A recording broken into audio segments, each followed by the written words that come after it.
নমস্কার, কেমন আছেন সবাই? আশা করি সকলেই ভালো আছেন। আমি কনক চলে এসেছি আবার একটা নতুন ভিডিওর সাথে। আর ভিডিওটা সকাল সকালেই শুরু করেছি। এই যে সকালে ব্রেকফাস্ট করে নিচ্ছি, ব্রেড টোস্ট করে নেব আর মেয়ের জন্য এগ টোস্ট করে দেবো। সকালবেলা উঠে আগে ঝাড়ু দিয়ে নিয়েছি, তারপর স্নান করে নিয়েছি, তারপরেই ভিডিওটা চালু করেছি। কারণ একটু অসুবিধা ছিল, তাই সকাল সকাল স্নানটা করে নিয়েছি। তারপরেই রান্নাঘরে সাজা চলে এসেছি। এই যে ব্রেড টোস্ট করে নিচ্ছি। রোজ সকালে একটাই চিন্তা লাগে, কি রান্না করব, তা বুঝে পাই না। তাই হাজব্যান্ডকে বললাম একটা ব্রেডই নিয়ে আসো, ব্রেড টোস্টই বানিয়ে নেব। আমি আর হাজব্যান্ড চা দিয়ে খেয়ে নেব, আর মেয়ের জন্য এগ টোস্ট বানিয়ে দেবো। ও চা খায় না, দিও না ওকে চা, ছোটো তো তাই ওকে বললাম যে এগ টোস্ট বানিয়ে দেবো। আর ওই যে ওই তাওয়াটা দেখছেন, ওটাতেই ব্রেডগুলো সেঁকে নিলাম, আর এটাতে মেয়ের জন্য এগ টোস্টটা বানিয়ে দেবো। ওটাতে এগ টোস্ট খুব একটা ভালো হয় না, কারণ উপরটা একটু উঁচু মতো আছে, তো তেলটা সব গড়িয়ে যায়। তাই এই যে থালার মধ্যে ডিমটা নিয়েছি একটু প্লেটে, কেননা যদি বাটিতে আরে নিই না, তখন আবার ব্রেডটা চুবোতে ঠিক সুবিধা হয় না।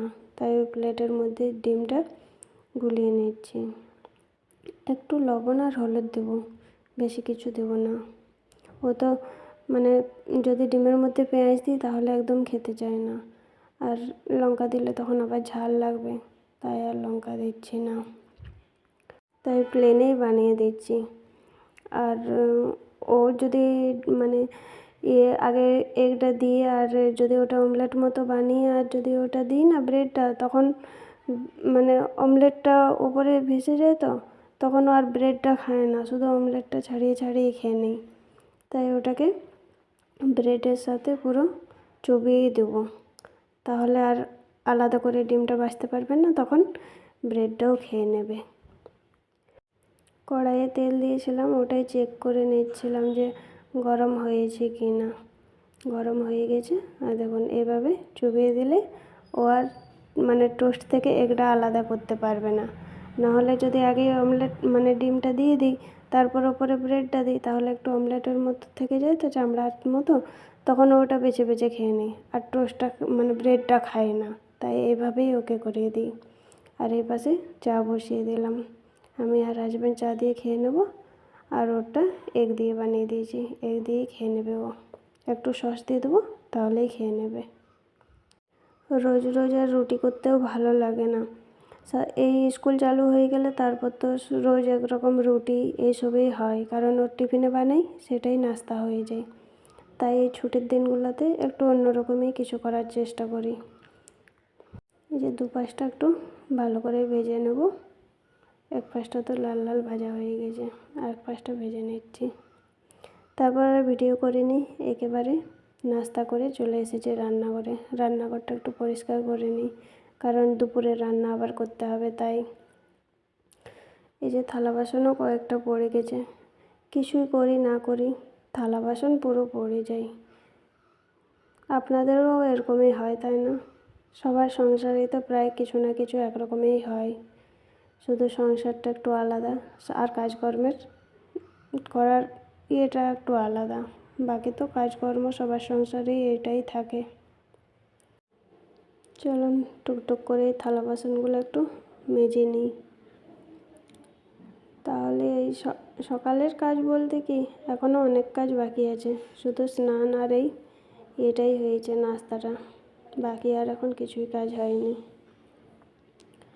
আপনারা আমার পাশে থাকুন, আর যদি ভিডিওটা ভালো লাগে একটা লাইক সাবস্ক্রাইব করে দেবেন।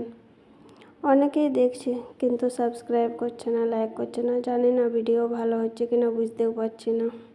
রান্নাঘরে কাজ সেরে চলে এসেছি এখন ছাদে। জামা কাপড়গুলো কেচে দিয়েছিলাম, তারপরেই নাস্তা করতে গিয়েছিলাম। জামা কাপড় মেলতে গেলে অনেকটাই দেরি হয়ে যেত, তাই আজকে আবার বেডশিটগুলোও কেচে দিয়েছি। এই যে একটাই দড়ি, তাই খুব অসুবিধা হয়, একসাথে অনেকগুলো জামা কাপড় কাচলে না খুব অসুবিধা হয়ে যায়। আর আজ সানডে, তাই মেয়ের নেলগুলোও কেটে দিচ্ছি, নয়তো আবার ভুলে গেলে এক সপ্তাহতে অনেকটাই বড় হয়ে যায়। ওকে এখন স্নান করাইনি, নেল তেল কেটে দেবো, তা একটু পরে স্নান করাবো। তার মধ্যে আবার হাজব্যান্ডও ছাদে এসেছিলো কী যেন বলতে, ওই কাঁচাড়াওয়ালা এসেছিলো তাই। তারপর ছাদ থেকে নেমে চলে এসেছি, একটু ঘরটা মুছে নিই। আজ তো সকালবেলা ঘর মোছা হয়নি, স্নানের আগে যদি মুছি তাহলে বসেই মুছে নিই হাত দিয়ে, আর স্নানের পর যদি মুছি তাহলে এই বাইফারটা দিয়েই কাপড় জড়িয়ে আর মুছে নিই।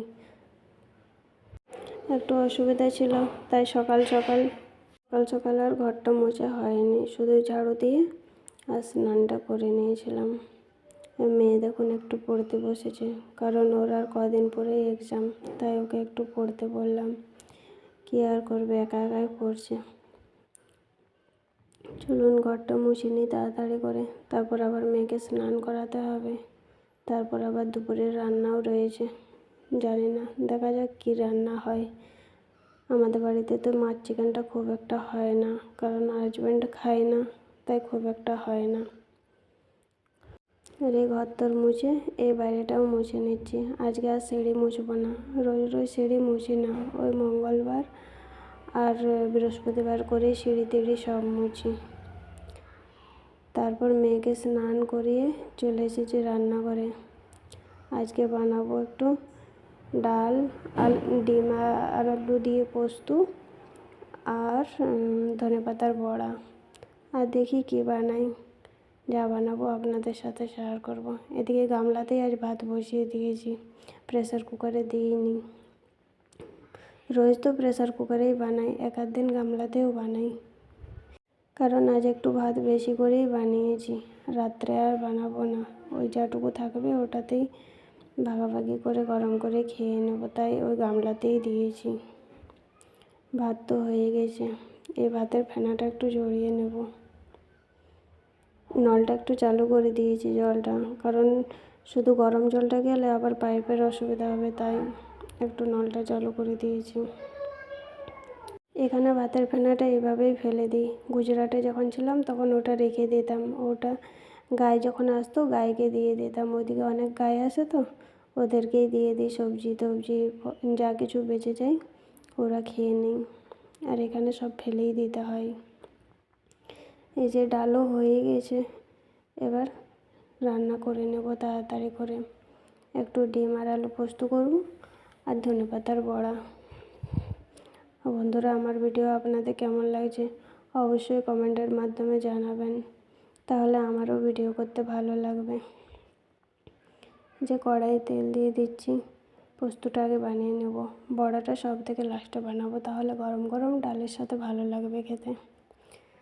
তারপর আর রান্নার ভিডিও করিনি, একেবারে চলে এসেছি রান্নাবান্না করে রান্নাঘর পরিষ্কার করতে। খাওয়া দাওয়া এখন করিনি, আগে ভাবলাম রান্নাঘরটা একটু পরিষ্কার করে নিই, তারপরেই খাওয়া দাওয়া করব। তাই আগে রান্নাঘর পরিষ্কার করে নিচ্ছি, কারণ খাওয়া দাওয়ার পরে দু একদিন মানে একটা অলস এসে যায়, আর কাজ করতেও ইচ্ছা করে না। আর এই যে মাজার জন্য বেসিনটা অনেকটাই ছোটো, তো বেশি থালা বাসন হয়ে গেলেও তখন আবার মাজতে অসুবিধা হয়ে যায়, তাই ভাবলাম আগে এই কাজটা করে নিই, তারপরেই খাওয়া দাওয়া করব।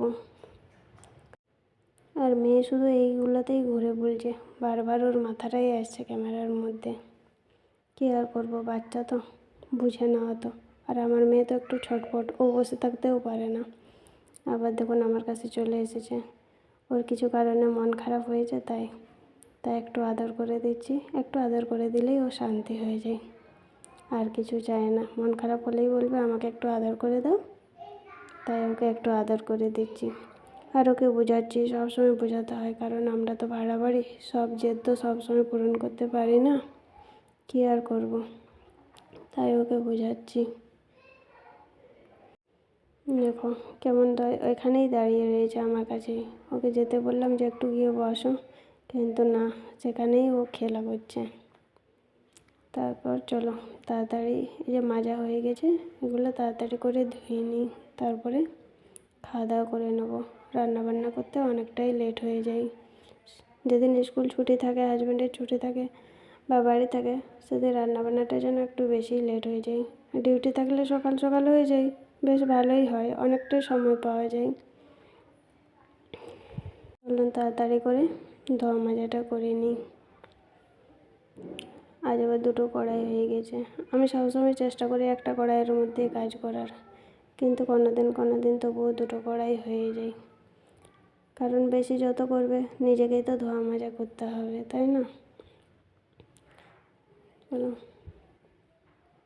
এই যে একটু একটু করে তাড়াতাড়ি করছি। মেয়ে বলছে মা তাড়াতাড়ি করো, খিদেও পেয়ে গেছে, তাই একটু তাড়াতাড়ি করছি।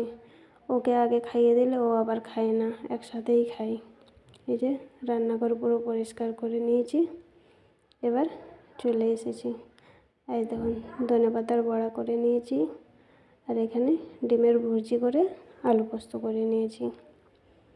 আর এই বাটিতে রয়েছে বিটরুট ভাজা, দেখা যাচ্ছে না, একটু অন্ধকার অন্ধকার দেখা যাচ্ছে। আর এর মধ্যে ধনেপাতা দিয়ে ডাল করেছি, কারণ পেঁয়াজ টমেটো দিলে না আমার মেয়ে খেতে চায় না, তাই একটু ধনেপাতাই দিয়েছি। আমার আবার পেঁয়াজ রসুন টমেটো দিলে ডাল ভালো লাগে, কিন্তু মেয়ে খেতে চায় না, তাই আর নর্মালি বানাই। ওই যে গামলার মধ্যে ভাত, বিটরুটটা দেখা যাচ্ছিল না ভালো, তাই আবার আরেকবার দেখিয়ে দিলাম। এই যে তিনজনে মিলে একসাথে ভাত বেড়ে নিচ্ছি। আমরা যেদিন বাড়ি থাকি এভাবে তিনজনে একসাথে বসে খাই। মেয়েকে আগে দিলেও মেয়ে খেতে চায় না, বলে না মা তোমাদের সাথেই একসাথেই খাবো, তাই তিনজন একসাথেই খাই। চলুন খেয়ে নিই, তারপরে আসছি। খাওয়া দাওয়া হয়ে গেছে, রান্নাঘরটা মুছে নিচ্ছি। একবার তো সকালবেলায় মুছেছিলাম, তবুও খাওয়া দাওয়ার পর রান্নাবান্না করার পর আরেকবার মুছে নিই, তাই আরেকবার মুছে নিচ্ছি। নিজের ঘর নয় তো কী করব, যেখানে থাকি সেখানটাতেই পরিষ্কার করে রাখতে হয়, কী আর করব। আর মাঝে মধ্যে এরকম নর্মাল খাবারও যেন মনে হয় অমৃত, তাই না? রোজ মাছ মাংসও খেতে খুব একটা ভালো লাগে না, আর এরকমও আমাদের মাছ মাংসটা খুব কমই হয়। তারপর আর ভিডিও করিনি, একেবারে সন্ধেবেলাতে চলে এসেছি। এই যে হাজব্যান্ড মোমো নিয়ে এসেছে। এদিকে মোমোটা খুব বিক্রি হয়, এদিকে নেপালি অনেক থাকে তো, তাই খেতে ইচ্ছে করলে আমি বাড়িতেই বেশিরভাগ বানাই, কিন্তু আজ হাজব্যান্ড নিয়ে এলো, তো চলো বাইরের মোমোটাই খেয়ে নিই। আজ আর ভিডিওটা বেশি বড় করব না। আমার ভিডিও আপনাদের কেমন লাগছে অবশ্যই কমেন্টের মাধ্যমে জানাবেন। আর যদি কোনো ভুল ত্রুটি করে থাকি ছোটো বোন বা দিদির মতো ক্ষমা করে দেবেন। সবাই ভালো থাকবেন। আর আজ তো রাতের রান্না নেই, মেয়েকে একটু পড়াবো। চলুন সবাই ভালো থাকবেন, টাটা, নমস্কার।